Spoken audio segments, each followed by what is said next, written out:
గురుగారు మరో ప్రశ్న ఈమెయిల్ ద్వారానే వచ్చిందండి. సుదర్శన్ గారు పంపించారు.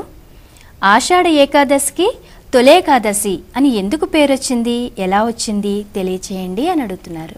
ధర్మశాస్త్రంలో చాలా రహస్యాలు ఉన్నాయి.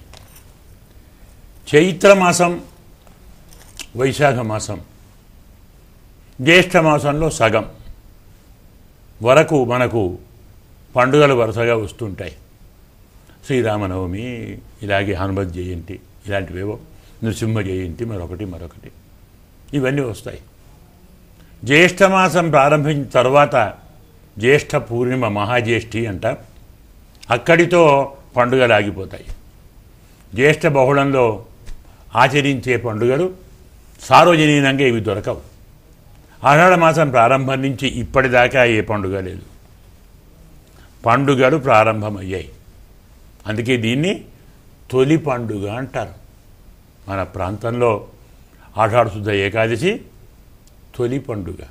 అందుకే దీన్ని పెద్ద ఏకాదశి అంటాం. పెద్ద పండుగ అంటే ఏమిటి? ప్రపంచమంతా పరమాత్మను వ్రతంతో, నియమంతో ఆరాధించే పండుగ. అందుకే ఇది పెద్ద పండుగ. పండుగ ప్రారంభమయ్యేది ఈనాటి నుంచే. ఇదే తొలి పండుగ. ఇది కాగానే ఆషాఢ శుద్ధ పూర్ణిమ, గురు పూర్ణిమ అంటాం.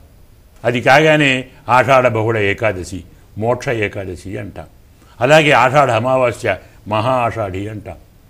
శ్రావణ మాసం ఏదో ఆండాళమ్మవారి పుట్టినరోజు, శ్రావణ పూర్ణిమ. అలాగే మన శ్రావణ బహుళ ఏకాదశి, భాద్రపదం వినాయక చవితి, ఆశ్వయుజం దసరా, దీపావళి, ఇక పండుగలు మొదలవుతాయి. అన్ని పండుగలకు మొదటి పండుగ ఏకాదశి. ఉద్దేశం ఏమిటి? భగవంతుణ్ణి ఆరాధన చేసిన నాడే పండుగ. అందుకే ఇది తొలి పండుగ. దీన్నే తొలి ఏకాదశి అంటాం. అంటే మొదటి ఆరాధన మొదలైంది. ఏకాదశి అంటే ఏమిటి? చెప్పాను చాలాసార్లు. 11 యొక్క సమూహం. 5 జ్ఞానేంద్రియాలు, 5 కర్మేంద్రియాలు, మనస్సు. 11 ఇంద్రియములను కలిపి పరమాత్మకు అర్పించుట ఏకాదశి ఉపవాసం. అది అందులో